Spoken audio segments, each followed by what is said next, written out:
Welcome back to the Green Talk, where we explore the roots of leadership, the beauty of growth, and the power of technology transforming our industry. I'm your host, Mizraim Mata, and my guest today is someone whose presence radiates wisdom and curiosity in equal measure. Shravya Peddigari, she's a market leader manager, a dedicated agri mentor, and a voice of clarity in the conversation around AI and the future of landscaping. Shravya, welcome to the Green Talk. Thank you for joining us today. How you feeling? Thank you, Ms. Raim. Thank you for inviting me, and I'm feeling good. Thank you for that.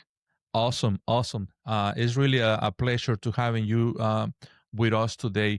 And before we start into talking about the points of conversation, I would like to just to give us a little bit of your background. What's your current role? What are you doing at the moment? Just something to start so our listeners can get a big large picture of who you are.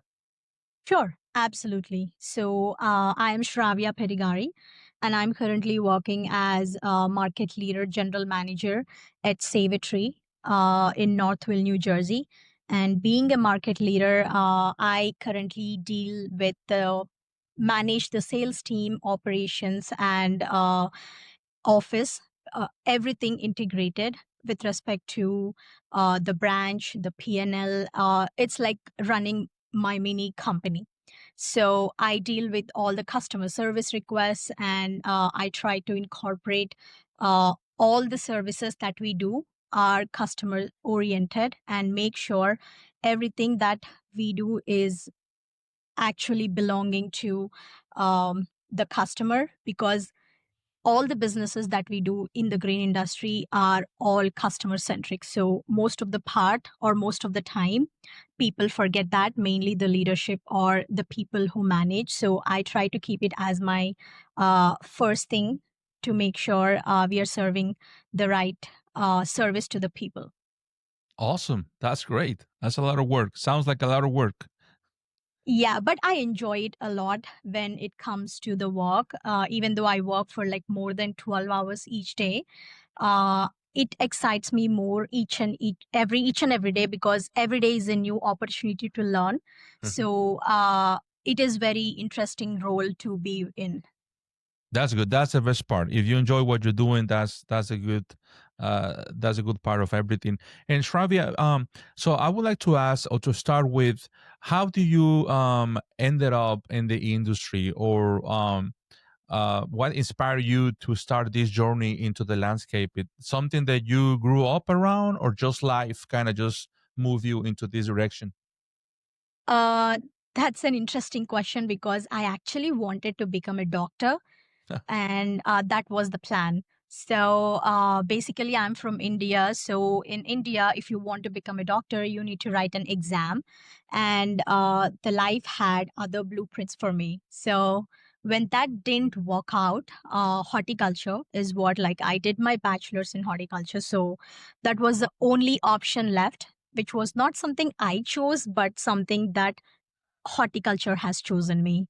So, and it turned out to be the best redirection in my life, because I realized when I joined, after joining the bachelor's in horticulture, I realized it's not just about the plants, it's about the people, the purpose that we are serving, and also the perseverance. So, every crop I dealt with, and everything I dealt with, the soil or every season that I worked with, it all showed me like how resilient the things are, and the same patience is needed to make sure you incorporate these into what I'm doing currently, which is the leadership, and making sure you're dealing with the right in the right direction.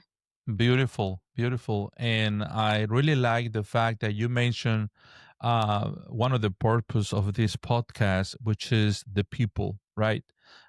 We do a lot of work in every field of the industry, But one of the goals of this podcast is highlight the people behind of the work, and you being one of them.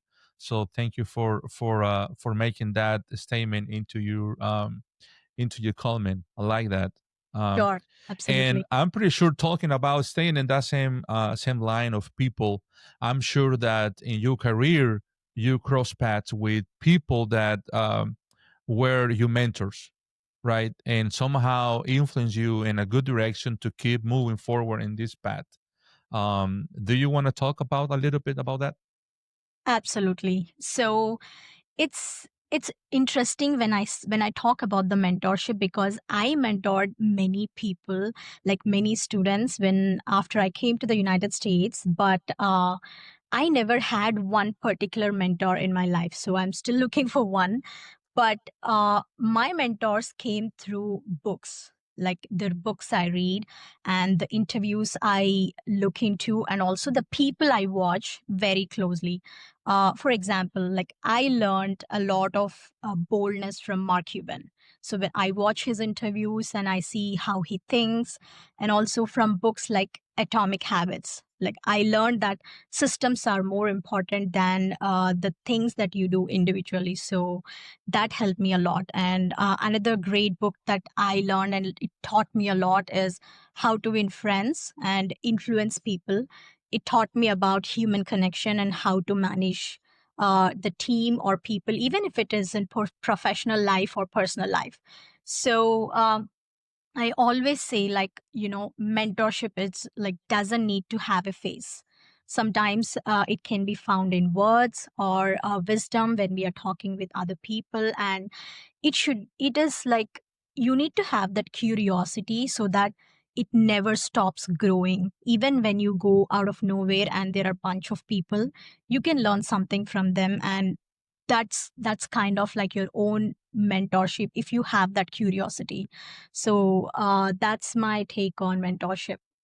Good. And you say books, and through obviously reading and investigating more, you have one or two in particular that really make a huge or big impact into your career or personal life. I have one book which I read initial in my career, The Making of Managers. I don't Okay. remember the author, but I remember she was a former Facebook executive. That really gave me a perspective of managers just don't manage, but they have to evolve in managing the people. So that gave me a different side of understanding of a management. So I would recommend someone, if someone is looking to become a manager or already is a manager, that is a good take to read. And as I said earlier, Atomic Habits. Even now, I open that books like once in a while, turn one take down one, like open one page and read, because it's all about constantly doing the same thing. And that reminds me, okay, I need to be stay focused on some of the things that I do. It's like the little habits that we do that Mhm. change. So Atomic Habits has been a wonderful part of my life even now. Beautiful story. I like that. And so now it's like you us fitting into that culture of mentorship, leadership, but now when become mentor others. In your point of view, what do you think is we missing now as a whole, as an industry, as a leaders? What do you think we missing when become that portion of being mentors to others, and what we can do to improve that? The one thing that we are missing in mentoring others is knowing exactly what their interest is and what they are good in. So for example, I mentored like so many students. Like if I take an example of one student, she was, let's call her A. So A was very good at reading things and writing the stuff, but she's very nervous about attending the interviews. So as a mentor, I had like open talk with her, saying like, okay, what are your fears? Like you can openly tell me so that I can be your meant so I can be your like a friend, and then make sure she's attending the interviews with the professor uh, with confidence. So as a mentor, sometimes we miss that in the process of doing the mentorship. So I think that should be more stressed, like not just listening to the mentee, but trying to understand what exactly they know and where they are lacking, so that stressing more on that can make the mentees much better and they can be mentors in the future. Awesome. That's good. And I'm not sure if you face this, but it happened to me a few times where you're trying to be a mentor to someone or to somebody, but not with technology, right? It's changing everything. We have a lot of information and the phone right here. And then when you're trying to teach something to someone, sometimes they thought they knew everything. They know everything, right? So have you faced something like that where you have to when you're trying to mentor somebody but then that person kind of is not maybe not recepting well the advice or the mentorship? uh Yeah, I mean, I always like most of the time I have that, because with now ChatGPT being the on the hands of everyone, anything that we discuss or anything that we say, it's just going to be questioned to ChatGPT and they get the answer instantly and right away. So if I get such kind of energy from the mentee, I try to ask open ended questions to them and make them think like what they really want, instead of I giving the answers. So I always believe that uh, the questions are the answers. So if you ask the right question, then that's when we can get the mentee or anyone think, and that's where we can get the answer. So that's my that's my thing that I usually do when I face like, okay, this is what it is. So why am I getting this? Like all these questions which they already do the Googling or chat GPTing and getting back to me with more smarter questions of what they think, then that's how I deal with those things. And that's when they start to think like, okay, wait a minute. So what am I doing now? And that's where they get into, okay, this is good. So I have to make sure this, I have to follow the path that she's trying to tell, because she has already been there. Yeah, awesome. Yeah, this is it's a good advice, good way of go around people's mindsets and just facing the challenge that technology is good, but sometimes creates a little bit of bumps in the way. So that's a good way. Thank you for sharing that. And just moving a little bit into another field that you're covering, which is markets in motion. So, what are some of the big shifts that you're seeing right now in the landscape when become markets? In not only with the green industry, and also with when we generally talk about agriculture, what's happening right now is excites me. Like for example, from like the climate smart farming, and also the soil health innovations to precision irrigation and biological products. All these things that we are talking right now, previously it used to be based on the knowledge of one person dealing with all of the things, but now we are seeing a wave of AI and data driven decision making. Like it's predicting the pest outbreaks, analyzing the soils, and optimizing the nutrient inputs. So right now, I strongly believe that technology is no longer a luxury. It has been a lifeline for all of us. So, if you incorporate and if you be a part of it, you will be successful and more successful. If not, you will be like behind the game. So, these are the trends that I am currently seeing in the market, and that's what I see and read in the newsletters, any magazines that I see with the green industry. So that's what I always say is the plow and the pixel must coexist. Mhm. So we should have our own knowledge on the agriculture and green industry. But at the same time, if we incorporate this AI or any technology that we are looking into, then that will be a game changer. Yeah, I really like the fact that you mentioned data and all these digital systems that we have. more than ever. A lot of information that, like you say early, like before it was only one or two people. Now it's like, available for so many, right? All this Mhm. information, and it is great because it's really helping the way we do business and how we do the landscaping and agriculture. But a challenge that comes with this is when how you incorporate all this innovation into your organization without losing the human touch. You have any Yeah. comment on that? Yeah, absolutely. Because everyone should remember that AI is very important, but also at the same time, we should not forget the baseline, which is the people. So we have to absolutely get knowledge on AI and learn the technologies, learn the techniques, and make sure our people are also getting into it.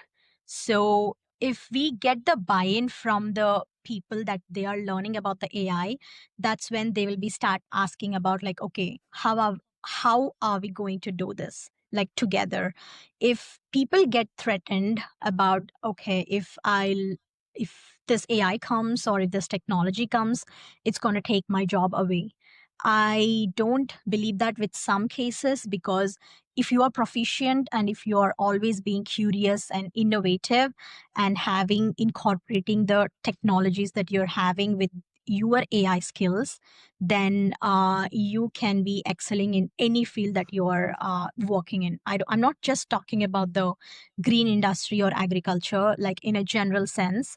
That's what I strongly believe in. So everyone should be open to learning the new technology, and do not forget that people are the integral part of that learning.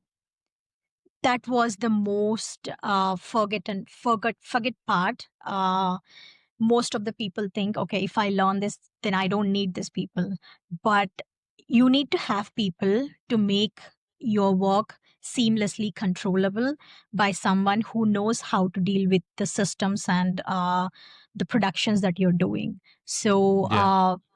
I strongly believe that people should be there, but it might be reduced. Like the number of people will be reduced when you are adapting a new technology, which you don't need. Like if you're dealing with 100 people, it might be reducing to 50 or 60, but people should be there. So that's why all for my mentors, for my mentees, I always say that make sure whatever you're learning, incorporate technology into it so that you will not have any roadblocks when you're going in your career. Yeah, that's great. And something that I realize is when become incorporating technology into the organization, how do you think leaders or as a leaders we can balance that incorporation internally with the people behind the work? Like you mentioned earlier, like some people believe they're going to be replaced by AI or some any other technology, but how leaders can balance that technology incorporation with the team members.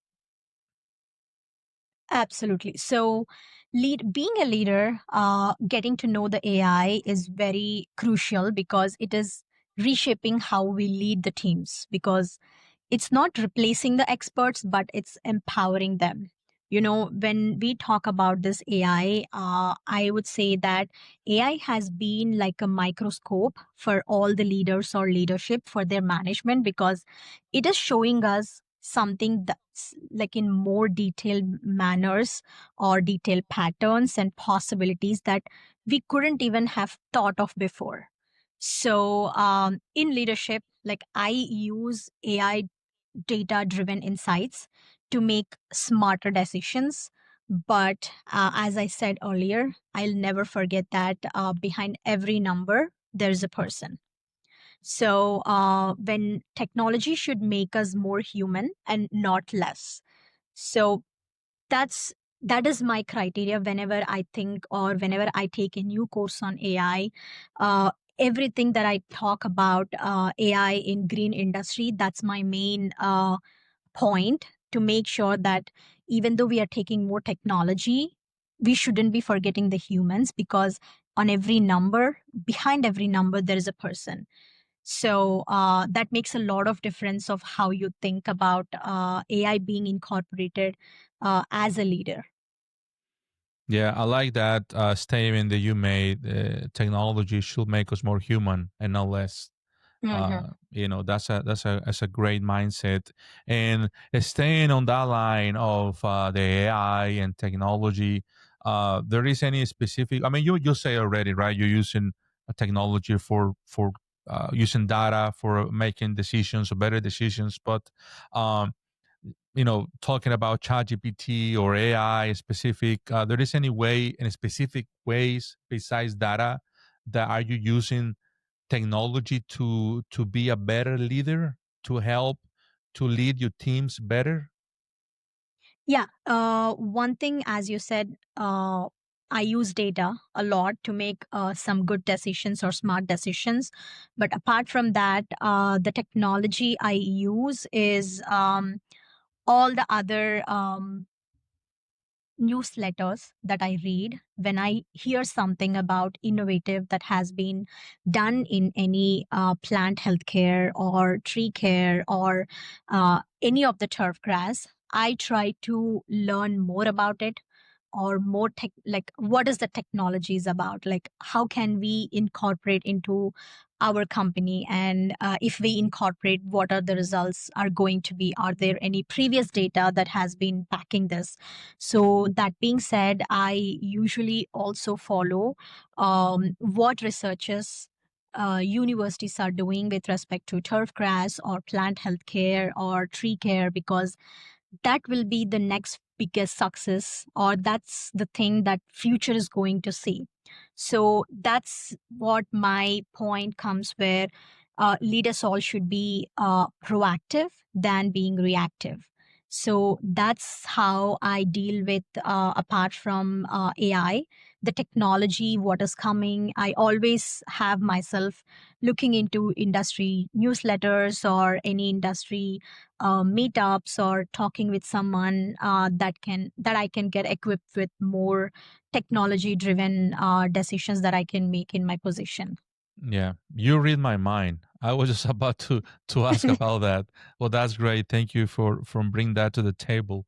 And reality is that in general, the green industry, yes, is moving forward with the new era of technology and new ways of do landscaping or agriculture. You know, but the reality is also that many people still behave the old ways, right? They're refusing to incorporate any sort of technology into the organization. How leaders can anticipate these changes, this move before it happen. So to be able to succeed, because you mentioned that, right? But people, companies that stay um, outside the game or without using this new technology, probably they're gonna stay outside, right? They're not gonna be able to compete. But how leaders can be ahead of the game when become technology to anticipate the new change? Yeah, I think once one thing we can start off as a leaders to be more proactive when a new technology is developing or coming is participating in the leader technology green technology events, national conferences, and also following all the newsletters like the Edge. I follow the Edge from NALP, No. NALP, and there are landscape management. There are some sections in these magazines which they talk about, okay, this is the coming technology that has been happening. So instead of just reading it, what I do is go ahead and look up for, like, okay, what is this technology, or talk to the other industry leaders of what they think about this technology, or even contacting the person who's actually is working on the technology. Try to talk to them, find them in LinkedIn, and get to know more information about it, so that I am being up to date. And that's what I think every leader should do, just to make sure they are ahead of the game with the technology that is being coming.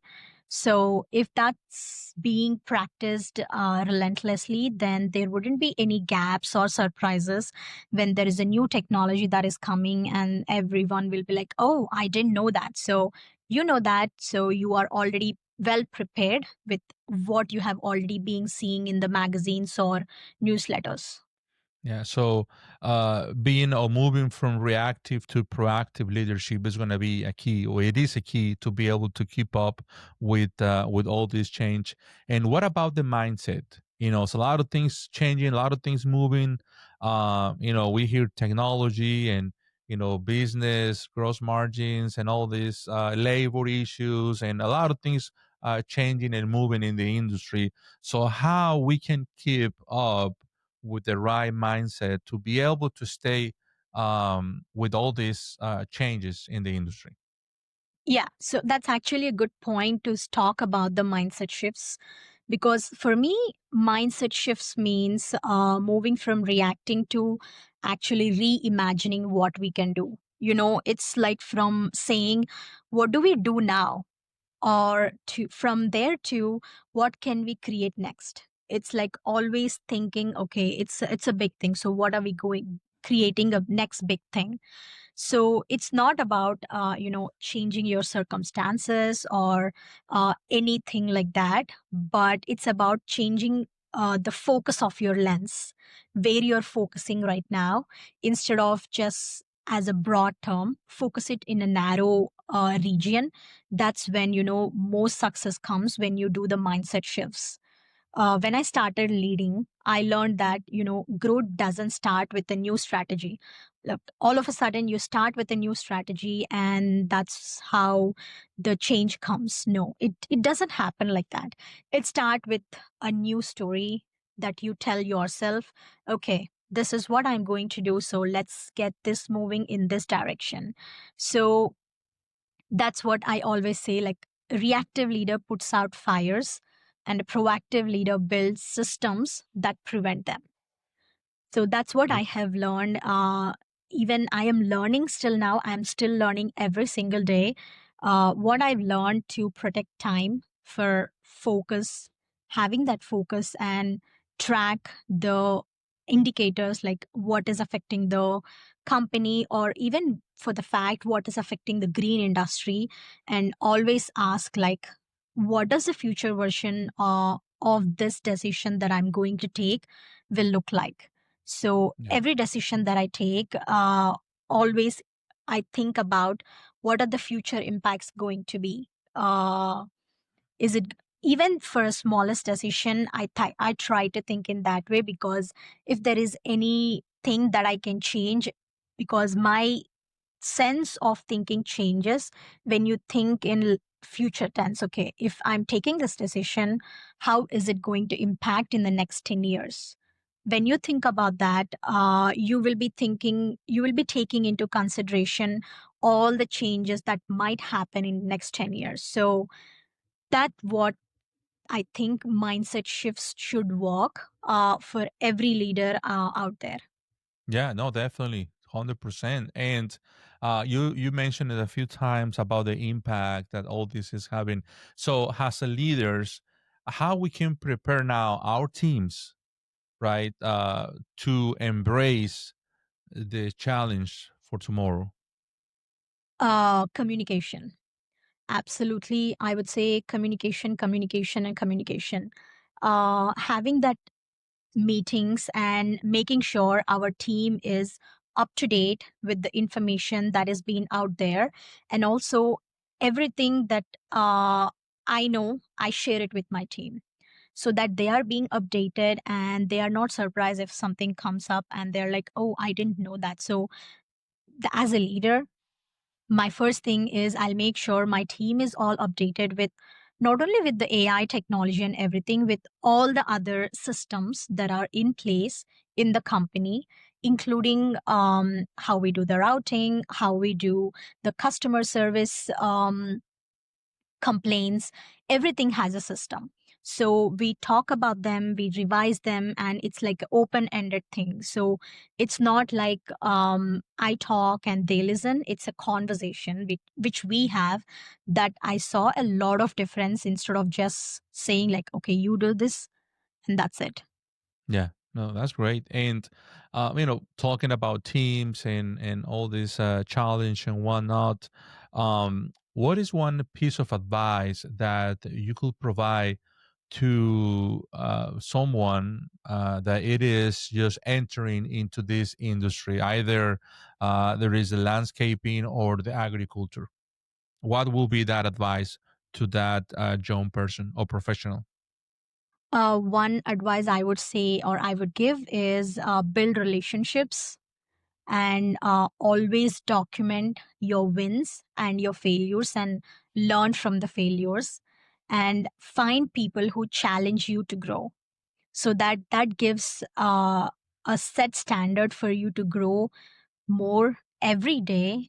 So those are the things I honestly give an advice to any individual who wants to come into the green industry, because the world, it doesn't need more managers. The world needs someone who is a curious person and who is a problem solver. Beautiful. Great advice. Thank you for sharing that.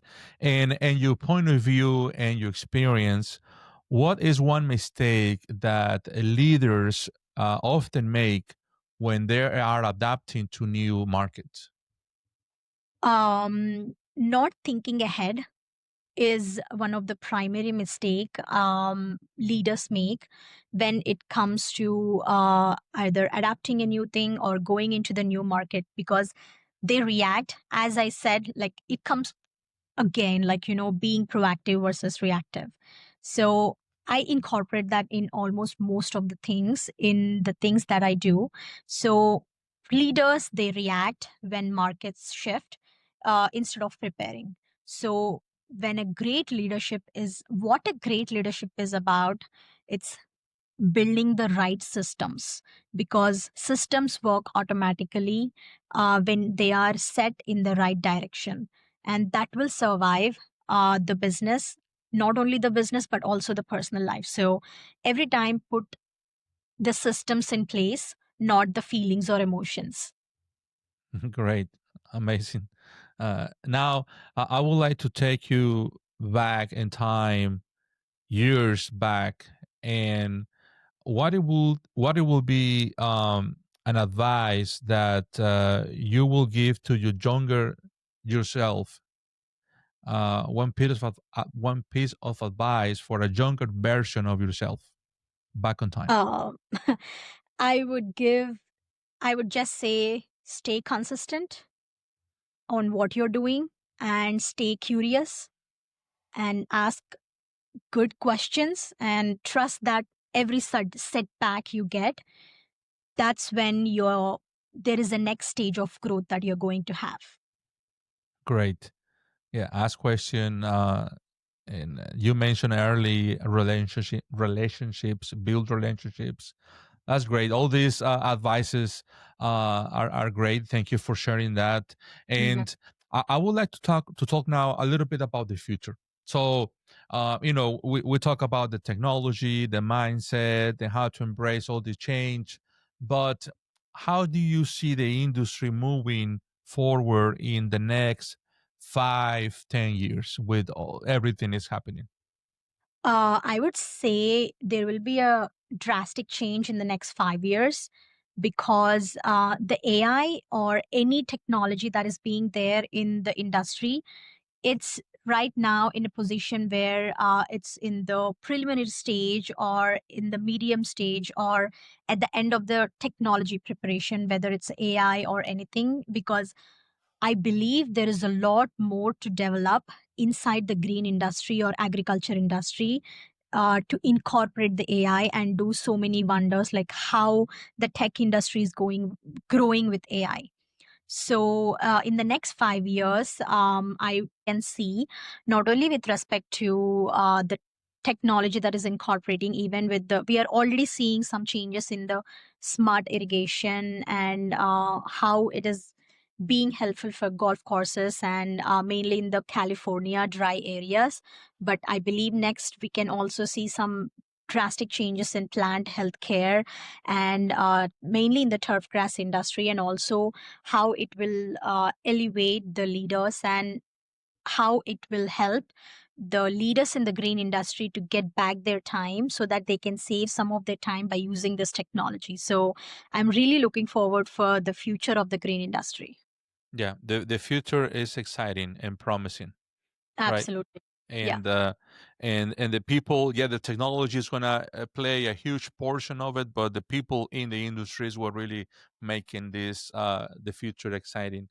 And talking about the future and talking about people, uh what is coming from you, or for you, you're going to be speaking at the Elevate in Arizona, is that correct? Yes.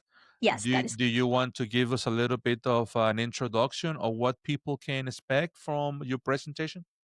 Sure, absolutely. So I am talking, I'm one of the featured speakers in Elevate, Arizona. So there I'm talking about social media strategies for the landscaping businesses. And I will be sharing some of the tips and tricks regarding to content creation, and also why is it important for the landscaping industry to actually have the presence of social media. And along those lines, no, social media is not only just the Instagram or TikTok. It's also about LinkedIn and YouTube, and having that meaningful connections. And I wanted to break some myths, like, more followers is equal to more business, because that's not true, and I'm going to talk more about it. So yeah, these are some of the things that I will be talking about in the Elevate, and I'm super excited because landscaping industry, most of the people, most of the business owners, they concentrate on doing door to door or doing these kind of marketing, but highly neglect, I wouldn't say neglect, but they don't see the importance of doing the social media marketing. So I wanted to emphasize that and tell more about that in the Elevate conference. Awesome. And when is going this to happen? What? November 3rd, and my session is at 9:30. In the morning. So first thing in the morning. So fresh mind and Mm-hmm. people ready to go. That's good. And it's a good topic though, because we people, we spend a lot of time in either phones or tablets or computers, and everybody is seeing everything in there on the screen. So it's going to be definitely a good topic to share, and hopefully to be there and be able to get more information about it. So thank you so much for joining me today for the podcast, to be on board to this journey, because it's what it is. It's a journey. So I appreciate it to be here today, and I really enjoyed the conversation and all your knowledge and your experience and all the insights that you provided today. Yeah, thank you, Ms. Raim. And I really appreciate you inviting me for your podcast, and so that I can share my views about the green industry. I really appreciate it. No, thank you. Thank you. And to our listeners, if you like, share, subscribe, and I'm pretty sure that you're going to find this episode helpful, and also appreciated your time. And we'll see you the next time. This is the Green Talk, the podcast.